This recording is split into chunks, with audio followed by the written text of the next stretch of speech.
कोल्हापूर जिल्हा हा पाणीदार जिल्हा म्हणून संपूर्ण राज्यभर ओळखला जातो. मात्र याच कोल्हापूर जिल्ह्यावरती आता पाणी टंचाईचं संकट उभा राहते की काय अशी शक्यता निर्माण झालेली आहे. कारण शेतीसाठी जो पाण्याचा वापर आहे त्याच्यावरती आता उपसाबंदी आहे ती लागू केलेली आहे जलसंपदा विभागानं. आपल्यासोबत शेतकरी आहेत. मला सांगा, आता ही उपसाबंदी लागू केलेली आहे, काय परिणाम याचा होतोय? कारण ऊन तर प्रचंड आहे. जवळपास आपण पाहिलं गेलं 40 डिग्रीच्या वरती तापमान वाढत आहे आणि आता हातातोंडाची पिकं आलेली आहेत. आता या कालावधीमध्ये त्यांना पाणी एक गरजेचं आहे, पण प्रशासनाच्या ढिसाळ नियोजनामुळे आज ही पिकं करपून जात आहेत. आज हा कोल्हापूर जिल्हा पाणीदार जिल्हा म्हणून ओळखला जातो, तर त्याची साठवणूक करण्याची जबाबदारी प्रशासनाची जलसंपदा विभागाची आहे. आता दूधगंगेवरती 3 दिवस उपसाबंदी आहे आणि पंचगंगेला 2 दिवस आहे. बाकी इतर सर्वच नद्यावरती त्यांनी उपसाबंदी लागू केलेली आहे. भविष्यात ही वाढण्याची शक्यता आहे. यांनी जर नियोजन काटेकोरपणे केलं असतं तर ही उपसाबंदीची वेळ आली नसती. या सगळ्याचा शेतीवरती काय परिणाम होणार आहे? पिकं करपून जाणार आहेत आणि या सगळ्या नदीकाठावरती किती हेक्टर क्षेत्र असतं?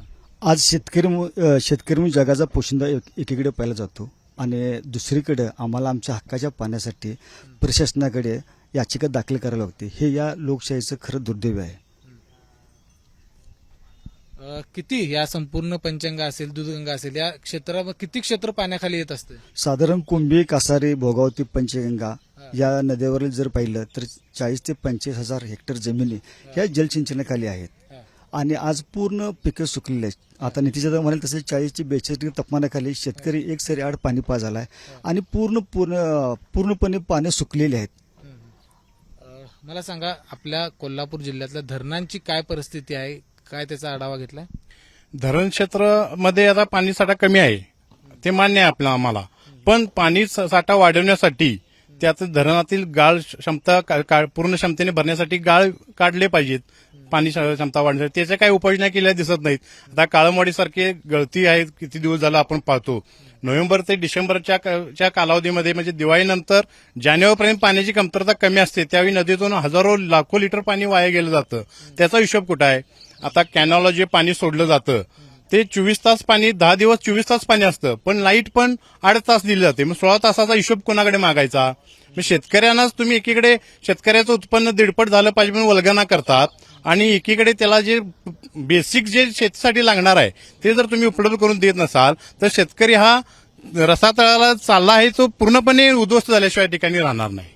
खरं तर जलसिंचन विभागाचं म्हणणं आहे की पिण्याच्या पाण्याला प्राधान्य दिलं पाहिजे. त्याचं देखील बरोबर आहे, पिण्याच्या पाण्याला प्राधान्य दिलं पाहिजे. अगदी बरोबर आहे, परंतु आता पूर्ण सुकलेली पानं आहेत.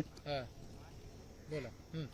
हे आहे, तुमचं म्हणणं बरोबर आहे की शेतीचे पण सिंचनाच्या आणि तसं जर बघायला गेलं तर आतापर्यंत जे शेतकऱ्याने शेतामध्ये काम केलं, लावणूक केलं, त्याचं साधारण 40 ते 50 हजार रुपये खर्च आलेला आहे आणि हा खर्च आम्हाला प्रशासन देणार आहे काय? तुम्ही उपसाबंदी केला मान्य आहे आम्हाला, परंतु याचं पुरतवे काय? आणि 2 महिन्यात जर पाऊस चालू झाला तर पावसाळ्यात आमचं नुकसान होणार आहे. जेणेकरून आता तुम्ही जर आम्हाला पाणी दिला तर हाय तर पिकं जगतीलच आणि भविष्यात आम्हाला पोरांतर जो फटका बसणार आहे त्याचा थोडाफार आम्हाला फायदा होईल. यासाठी आता आम्हाला पाण्याची खरोखर नितांत गरज आहे. म्हणजे आता पाणी वापरलं तर पुढे पुराचा फटका बसणार नाही असं म्हणतात. हे कसं आहे, निसर्गानं आपल्याला भरभरून दिलेलं आहे. ही मानवी दोषामुळे हे आपल्याला पाणी टंचाईला सामोरे जावं लागत आहे.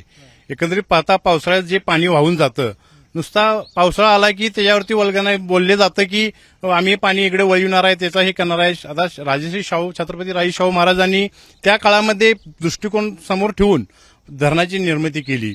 पण त्यानंतर पुढे काय? त्यानंतर बागायत शेती वाढली, लोकसंख्या वाढली, औद्योगिकरण वाढलं, याच्यासाठी पाण्याचा पुरवठा जास्त प्रमाणात गेला. पण त्याची योजना, त्यासाठी लागणारं पाणी अतिरिक्त नियोजन केलं नाही. हे सगळा हा प्रशासनाचा ढिसाळ कारभारामुळे झालेला आहे. आणि हवामानाच्या म्हणण्याशी बोलायला गेलं तर त्यांना विचारते का म्हणतात की यावर्षी पावसाचं प्रमाण कमी आहे. ते हवामान खातं नेमकं कुठं आहे आणि ते नेमकं कशाचं हे देतंय, अंदाज देतंय, हे आता शोधण्याची वेळ आलेली आहे.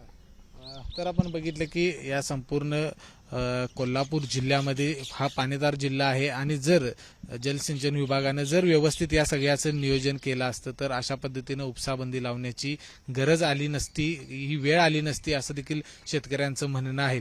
उपसाबंदीला शेतकऱ्यांचा अजिबात विरोध नाही, कारण जर पाणी टंचाई होत असेल तर ते करणं खूप गरजेचं आहे. मात्र जे अतिरिक्त पाणी याच्या आधी वाहून गेलेलं आहे त्याचं नियोजन का केलं नाही असं देखील मत या ठिकाणी शेतकऱ्यांनी व्यक्त केलंय. विजय केसरकर, एबीपी माझा, कोल्हापूर. एबीपी माझा, उघडा डोळे बघा नीट.